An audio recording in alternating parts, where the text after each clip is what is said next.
Hello everyone, welcome back. कैसे हैं आप लोग? आशा करते हैं आप लोग बहुत अच्छे होंगे।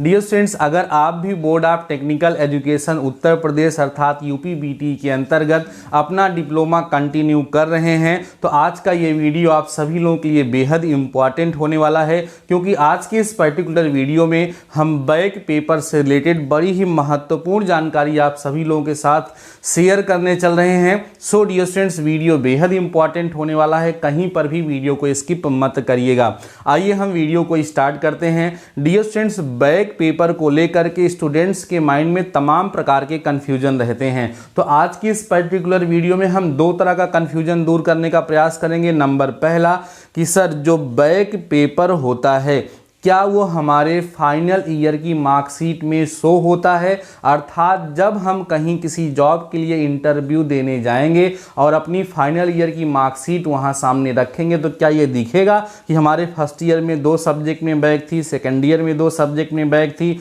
या थर्ड सेमेस्टर में कोई बैक थी, तो वो दिखेगा या नहीं दिखेगा?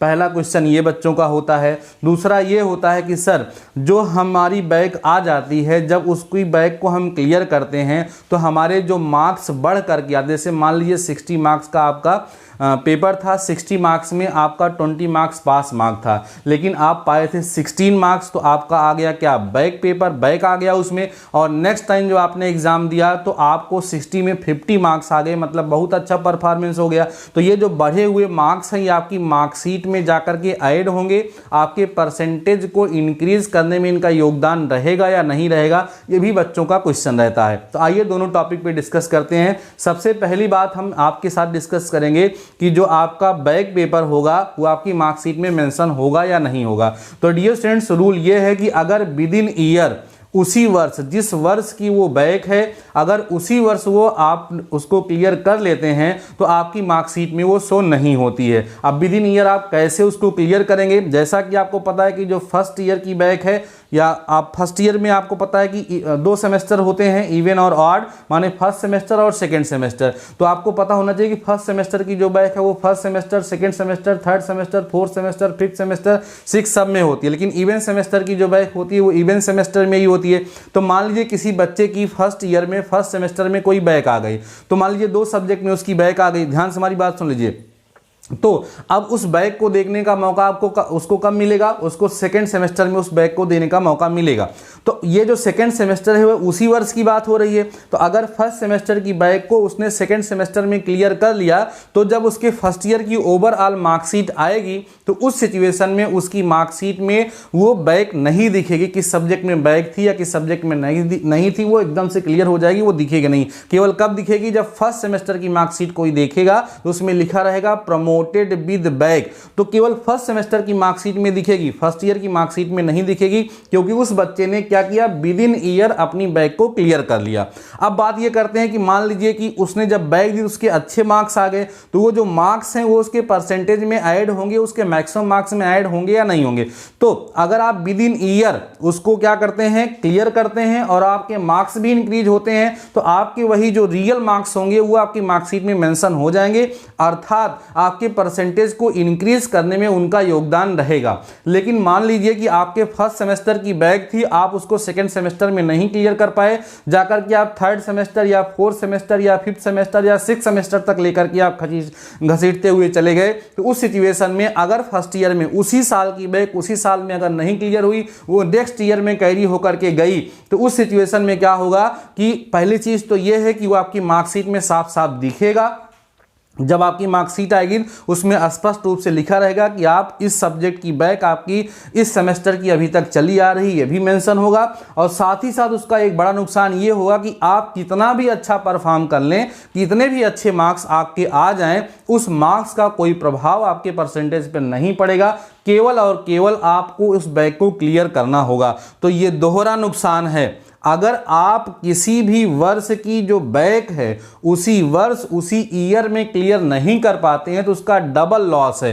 पहला लॉस ये है कि आपका वह मार्क्स आपके परसेंटेज में नहीं ऐड होगा, आपका वही जो फेल वाला मार्क्स था वही उसमें ऐड रहेगा। दूसरी चीज ये है कि आपकी मार्कशीट में वो स्पष्ट रूप से दिखने लगेगा, तो दोहरा नुकसान है। इसलिए हमेशा ध्यान रखिए, पहली बात तो हमें यह टारगेट रखना है कि हमारी किसी सेमेस्टर के किसी सब्जेक्ट में बैक आए ही ना। सबसे बेस्ट तरीका यही है। अगर मान लीजिए बैक आती भी है तो उसी ईयर में हमें उसको क्या करना है, कवर करना है। मैं हमेशा से बोलता रहता हूं बच्चों की कि जो इवेंट सेमेस्टर होता है वो ज्यादा खतरनाक होता है, ऑड सेमेस्टर कम खतरनाक होता है, क्योंकि ऑड सेमेस्टर में आप कितने भी सब्जेक्ट में बैक पा जाएंगे, लेकिन आप इवेंट सेमेस्टर में जाएंगे। लेकिन जब इवेंट सेमेस्टर में आपकी बैक आएगी तो ऑड और इवेंट दोनों को मिलाकर के वो ईयर बनता है, उस ईयर की सारी बैक कैलकुलेट की जाएंगी, और वो सारी बैक अगर मोर देन 4 होगी तो पहली चीज तो ईयर बैक लग जाएगी। दूसरी चीज ये है कि फर्स्ट ईयर की बैक सेकंड ईयर में जाएगी, सेकंड ईयर की थर्ड ईयर में जाएगी, तो पहली चीज तो वो जो बैक होगी वो आपकी मार्कशीट में मेंशन होगी, और दूसरी चीज जो है आपका परसेंटेज वही पुराना वाला ही रह जाएगा। इसलिए हमेशा से ध्यान रखना है कि इवेंट सेमेस्टर में तो बैक आनी ही नहीं चाहिए, और ऑड सेमेस्टर में ना आए तो बेहतर हो। अगर ऑड सेमेस्टर में बैक आ भी जाती है तो पूरा जी जान लगा करके हमें क्या करना होता है, उसको इवेंट सेमेस्टर में क्लियर कर लेना होता है। तो मुझे लगता है कि ये जो जानकारी मैं आपको प्रोवाइड कराना चाह रहा था, ये 100% आपको डिलीवर हो गई होगी। एकदम सिंपल सा रूल है, with in year first year की बैक है तो फर्स्ट ईयर में क्लियर हो जाए, सेकंड ईयर का है तो सेकंड ईयर में क्लियर हो जाए, थर्ड ईयर की बैक है तो थर्ड ईयर में क्लियर हो गए। अगर विद इन ईयर वो बैक क्लियर हो जाती है तो वो आपकी मार्कशीट पर शो नहीं होगी, साथ ही साथ जो बढ़े हुए मार्क्स होंगे वही मार्क्स आपकी मार्कशीट में ऐड होंगे और आपके परसेंटेज में आपके मैक्सिमम मार्क्स में वो कैलकुलेट होंगे। लेकिन अगर किसी वर्ष की बैक अगले वर्ष में जाकर के आप क्लियर करते हैं तो पहली चीज तो आपकी मार्कशीट में शो होगी, और दूसरी बात यह है कि उसके बढ़े हुए मार्क्स आपके किसी काम के नहीं आएंगे, केवल और केवल वो आपकी बैक क्लियर होगी। और जान लो, फाइनल ईयर में कहीं बैक लग गई तो आपको पता है वो क्या कहलाती है, स्पेशल बैक कहलाती है। उसके लिए हमारा जो डिप्लोमा होता है, जो 3 वर्षों में कंप्लीट होने वाला होता है, वो 3 वर्षों में ना कंप्लीट होकर के 4 वर्षों का हो सकता है, 4 वर्षों का ना होकर के 5 वर्षों का हो सकता है। सारी बातें बहुत क्लियर तरीके से मैंने आपको बताने का प्रयास किया है। उम्मीद करता हूं सारी चीजें आप लोगों को समझ में आ गई होगी। यूपीबीटी से रिलेटेड जितने भी रूल्स हैं, चाहे वो बैक पेपर को लेकर के हो, ग्रेस मार्क्स को लेकर के हो, ईयर बैक को लेकर के हो, स्पेशल बैक को लेकर के हो, हर एक टॉपिक को मैं 1 बाय 1 करके कवर कर रहा हूं। और मैंने चैनल पे एक प्लेलिस्ट भी बना दी है, यूपीबीटी रूल्स एंड रेगुलेशंस। तो अगर आपके माइंड में किसी प्रकार का कोई डाउट है या डाउट नहीं भी है, अगर आप board of technical education Uttar Pradesh के कैंडिडेट्स हैं, उसके अंतर्गत अपना डिप्लोमा परस्यू कर रहे हैं, तो आप सब लोगों को एक बार उस प्लेलिस्ट को जरूर से जरूर विजिट करना चाहिए, क्योंकि वहां से आपको बहुत ही बेहतरीन जानकारी प्रोवाइड होगी। हमने उस प्लेलिस्ट का लिंक इस वीडियो के डिस्क्रिप्शन में दे दिया है, वहां से जाकर के आप सभी लोग उसको जरूर से जरूर विजिट करिए और देखिए। और अगर आपने अभी तक हमारे टेलीग्राम चैनल को नहीं ज्वाइन किया है डियर स्टूडेंट्स, तो टेलीग्राम पे जाकर के सर्च कर लीजिए डीडी मैथमेटिकल सॉल्यूशन, आपको अपना टेलीग्राम चैनल मिल जाएगा, उसको ज़रूर से ज़रूर ज्वाइन कर लीजिए। साथ ही साथ मैंने टेलीग्राम चैनल का लिंक इस वीडियो के डिस्क्रिप्शन में भी दे दिया है, वहाँ से भी आप जा करके टेलीग्राम चैनल को ज्वाइन कर सकते हैं। अगर आपको ये वीडियो पसंद आया है, अभी तक आपने वीडियो को लाइक नहीं किया है तो लाइक करिएगा, कमेंट सेक्शन में प्यारा सा कमेंट करिएगा। अभी वीडियोस में हाइप का एक ऑप्शन आ रहा है, आप हो सके तो इस वीडियो को हाइप भी करिएगा, अपने दोस्तों तक वीडियो को ज़रूर से ज़रूर शेयर करिएगा।